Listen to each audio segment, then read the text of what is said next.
வாழ்க வளமுடன். ஓம் நமச்சிவாய. அனைத்து தமிழ் உள்ளங்களுக்கும் வணக்கம். மாதங்களில் சிறந்தது மார்கழி என்பார்கள். அந்த மார்கழி மாதம் விரைவில் பிறக்க உள்ளது. 2025ஆம் ஆண்டின் இறுதியும் 2026ஆம் ஆண்டின் தொடக்கமும் ஆக இரு முக்கிய நிகழ்வுகள் இந்த மார்கழி மாதத்தில் நிகழ உள்ளது.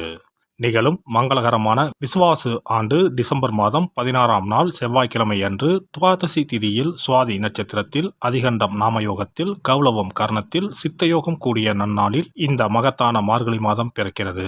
மார்கழியை தெய்வங்களின் மாதம் என்பார்கள். அந்த அளவுக்கு ஆன்மீக ரீதியாக முக்கியத்துவம் பெற்றது. இம்மாதத்தில் கிரக நிலைகளில் பல்வேறு மாற்றங்கள், சில முக்கிய நிகழ்வுகள் நடைபெற உள்ளன. இது 12 ராசிகளிலும் தாக்கத்தை ஏற்படுத்தும். மார்கழி மாதம் டிசம்பர் மாதம் 16ஆம் தேதி தொடங்கி ஜனவரி மாதம் 14ஆம் தேதி வரை உள்ளது. இம்மாத கிரகநிலை என எடுத்துக்கொண்டால் குரு பகவான் மிதுன ராசியில் வக்ரகதியில் உள்ளார். கேது பகவான் சிம்ம ராசியில் உள்ளார். புதன் மற்றும் சுக்கிர பகவான் விருச்சிக ராசியிலும், சூரியன் மற்றும் செவ்வாய் பகவான் தனுசு ராசியிலும் உள்ளார்கள்.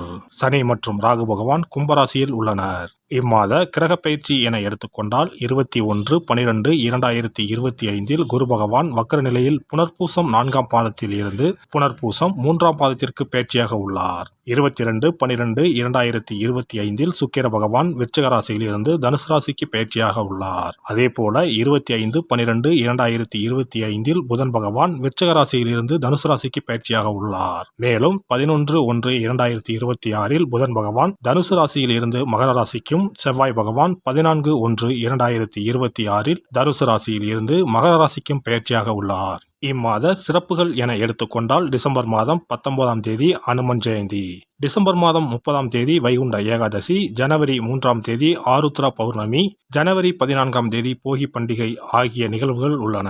பொதுவாகவே மார்கழி மாதம் முழுவதுமே விசேஷம்தான். இந்த வருடம் வரும் மார்கழி கூடுதல் முக்கியத்துவம் பெறுகிறது. பிறக்கப் போகும் இந்த மார்கழி மாதத்தில் உங்கள் வாழ்வில் வளமும் நலமும் செல்வ செழிப்பும் பெற்று வாழ்வில் உயரிய நிலையை அடைய எல்லாம் வல்ல எம்பெருமானை வேண்டி விரும்பி கேட்டுக்கொள்கிறேன். தனுசு ராசி அன்பர்களே, மார்கழி மாத கிரக நிலைகளை ஆராய்ந்து பார்க்கும் பொழுது மாத தொடக்கத்தில் உங்கள் ராசிநாதன் குரு பகவான் அஷ்டமத்தில் உச்சம் பெற்று சஞ்சரிக்கிறார். எனவே மாத தொடக்கத்தில் மனக்குழப்பங்கள் கொஞ்சம் அதிகரிக்கலாம். எதையும் திட்டமிட்டு செய்ய இயலாது. விரயங்கள் கொஞ்சம் கூடுதலாகத்தான் இருக்கும். மார்கழி 6ஆம் தேதி குரு பகவான் மிதுன ராசிக்கு வருகிறார். அப்பொழுது உங்கள் ராசியை சப்தம பார்வையாக பார்க்கிறார். எனவே அதன் பிறகு இடர்பாடுகள் அகலும். இனிய பலன் கிடைக்கும். தொழில் ரீதியாக எடுத்த புதிய முயற்சிகளில் வெற்றி உண்டு.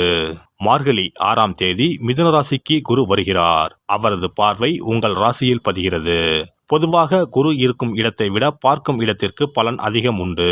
அந்த அடிப்படையில் குருவின் பார்வையால் குழப்பங்கள் அகலும். குதூகலம் கூடும். இழப்புகளை ஈடு செய்ய எடுத்த முயற்சி வெற்றி தரும். உழைப்புக்கு ஏற்ற பலன் கிடைப்பதோடு மட்டுமில்லாமல் உதிரி வருமானமும் உண்டு. கல்யாண முயற்சிகள் கைகூடும். கடமையை செவ்வன செய்து முடித்து பாராட்டுகளை பெறுவீர்கள். குருவின் பார்வை சகோதர ஸ்தானத்திலும் லாபஸ்தானத்திலும் பதிவதால் உடன்பிறப்புகளின் திருமண வாய்ப்பும் கைகூடலாம். உடன் பிறந்தவர்கள் பகை மாறி பாசம் காட்டுவர். பூர்வீக சொத்துக்களை தக்க விதத்தில் பாகம் செய்து கொள்வீர்கள். தொழில் வளர்ச்சி திருப்தி தரும். பெற்றோரின் மணி விழாக்கள், முத்து விழாக்கள் போன்ற விழாக்களை நடத்தும் யோகமும் சிலருக்கு வாய்க்கும். இதுவரை விலகிக் கொள்வதாக சொல்லி அச்சுறுத்திய பங்குதாரர்கள் இப்பொழுது தொழிலில் நீடிப்பதாக சொல்வார்கள். புகழ்பெற்ற கோவில்களுக்கு சென்று வழிபட்டு வரும் எண்ணம் நிறைவேறும். மார்கழி 7ஆம் தேதி தனுசு ராசிக்கு சுக்கிர பகவான் செல்கிறார். உங்கள் ராசிக்கு 6 மற்றும் 11 ஆகிய இடங்களுக்கு அதிபதியானவர் சுக்கிர பகவான். அவர் உங்கள் ராசிக்கே வரும் இந்த நேரம் உத்தியோகத்தில் நல்ல முன்னேற்றம் ஏற்படும். கொடுக்கல் வாங்கல்கள் சீராகவும் சிறப்பாகவும் அமையும். உத்தியோகத்தில் பதவி உயர்வு வருவதற்கான சூழ்நிலை உண்டு. பயணங்கள் பலன் தருவதாக அமையும். பணிபுரியும் இடத்தில் இருந்து விலகிக் கொண்டு புதிய இடத்திற்கு செல்லலாமா என்று சிந்தித்தவர்களுக்கு இப்பொழுது நல்ல தகவல் கிடைக்கும். இக்காலத்தில் எதிர்பாராத சில நன்மைகளும் வந்து சேரும். மார்கழி மாதம் 10ஆம் தேதி தனுசு ராசிக்கு புதன் செல்கிறார். உங்கள் ராசிக்கு 7 மற்றும் 10 ஆகிய இடங்களுக்கு அதிபதியானவர் புதன் பகவான். அவர் உங்கள் ராசியிலேயே சஞ்சரிக்கும் பொழுது அற்புதமான நேரமாக இது அமையும். வாழ்க்கை துணைக்கு படிப்பிற்கேற்ற வேலை கிடைக்கவில்லையே என்று கவலைப்பட்டவர்களுக்கு நல்ல வேலை கிடைக்கும். தொழில் முயற்சியில் மாற்று இனத்தவர்களின் ஒத்துழைப்பு அதிகரிக்கும். சேமிப்பு உயரும். மார்கழி 27ஆம் தேதி மகர ராசிக்கு புதன் பகவான் செல்கிறார். உங்கள் ராசிக்கு தொழில் ஸ்தானாதிபதி தனஸ்தானத்தில் வரும்பொழுது தொழில் மற்றும் உத்தியோகத்தில் கணிசமான தொகை கைகளில் புரளும். கவலை என்ற 3 எழுத்து உங்கள் அகராதியை விட்டு விலகும். புதிய தொழில் கைகூடும். பழைய தொழிலை விரிவு செய்ய மூலதனம் இல்லையே என்று நினைத்தவர்களுக்கு வள்ளல்களின் ஒத்துழைப்பும் வங்கிகளின் ஒத்துழைப்பும் கிடைக்கும். மார்கழி 30ஆம் தேதி மகர ராசிக்கு செல்லும் செவ்வாய் அங்கு உச்சம் பெறுகிறார். உங்கள் ராசிக்கு 5 மற்றும் 12 ஆகிய இடங்களுக்கு அதிபதியானவர் செவ்வாய் பகவான். விராயாதிபதி உச்சம் பெறும் இந்த நேரத்தில் விரயங்கள் கொஞ்சம் அதிகரிக்கும். வீடு மாற்றம், இடமாற்றம் வரலாம். புதிய சொத்துக்கள் வாங்க நினைப்பவர்கள் வில்லங்கம் பார்த்து வாங்குவது நல்லது. சகோதர அனுசரிப்பு சற்று குறையும். உடன்பிறப்புகள் ஒத்துழைப்பு திருப்தி தராது. சேமிப்பு கரையும் நேரம் இதுவாகும். பொது வாழ்வில் உள்ளவர்களுக்கு எடுத்த முயற்சியில் வெற்றி கிட்டும். வியாபாரம் மற்றும் தொழில் செய்பவர்களுக்கு வேண்டிய உதவிகள் கிடைக்கும். கலைஞர்களுக்கு கௌரவம் அந்தஸ்து உயரும். மாணவ மாணவிகளுக்கு கல்வி மேன்மை உண்டு. பெண்களுக்கு வரவை காட்டிலும் செலவு கூடும். வரன்கள் வாசல் தேடி வரும். இம்மாதம் முருகப்பெருமான் வழிபாடு முன்னேற்றத்தை வழங்கும். பணத்தேவையை பூர்த்தி செய்யும் நாட்கள் டிசம்பர் 17, 23, 24, 27, 28, ஜனவரி 7, 8, 12. சிறப்பு தொகுப்பு. வெற்றிகள் குவிய விஷ்ணு வழிபாடு. ரொக்கத்திற்கு முக்கியத்துவம் கொடுக்கும் நாம் சொர்க்கத்திற்கும் முக்கியத்துவம் கொடுக்கும் விழாவை கொண்டாட வேண்டும். அந்த விழா இந்த மார்கழி மாதம் வருகிறது. திருப்பதி, திருவரங்கம் உள்ளிட்ட விஷ்ணு ஆலயத்தில் நுழைய லட்சக்கணக்கான மக்கள் காத்திருப்பார்கள்.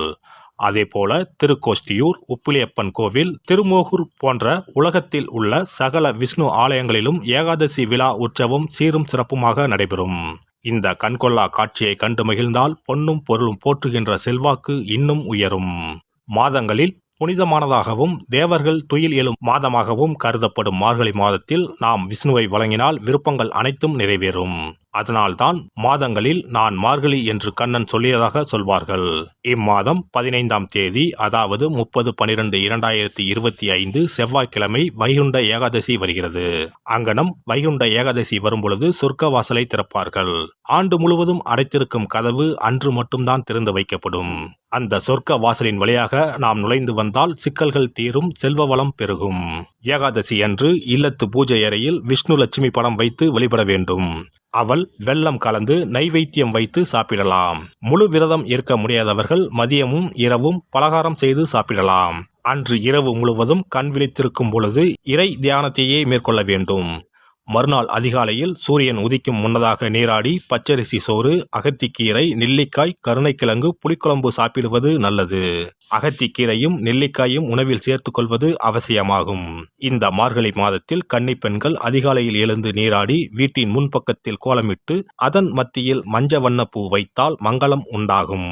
பரங்கி பூவை வைத்து அழகுபடுத்துவது கண்கொள்ளா காட்சியாகும். கிருமி நாசினியாக சாணத்தின் மீது அதை பதித்து வைத்திருப்பர். மங்களம் நடைபெறுவதற்காக மஞ்சள் வண்ண பூவை வீட்டு கோல மத்தியில் வைப்பது வழக்கம். குனிந்து அமர்ந்து நிமிர்ந்து கோலம் போடும் பொழுது விரல்களுக்கு மகிழ்ச்சி கிடைக்கிறது. சிறந்த யோகப்பியாசம் ஏற்படுவதாக கூறுவார்கள். இந்த வழிபாட்டின் மூலம் மனநலமும் உடல் நலமும் சீராகிறது. பிரம்ம முகூர்த்தத்தில் எழுந்து ஓசோன் என்ற காற்று மண்டலத்தில் உள்ள காற்று நம் மீது பதிவதால் ஆரோக்கியம் மேம்படுகிறது. திருப்பாவை, திருவெம்பாவை பாடி வழிபாட்டை மேற்கொண்டால் திருமணம் கைகூடும். அதிகாலையில் இறை நாமத்தை உச்சரிப்பதன் மூலம் அனைத்து நலன்களும் கிடைக்கும்.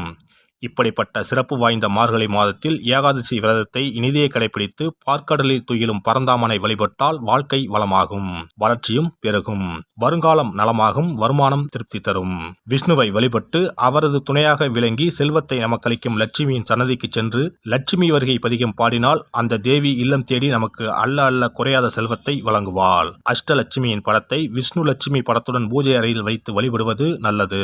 லட்சுமிக்கு பாடல் படித்து வழிபடும் போது வருகை பதிகம் பாட வேண்டும். அன்றைய தினம் அவள் நைவேத்தியம் செய்து தேவியை வழிபட்டால் உங்கள் ஆசை பூர்த்தியாகும்.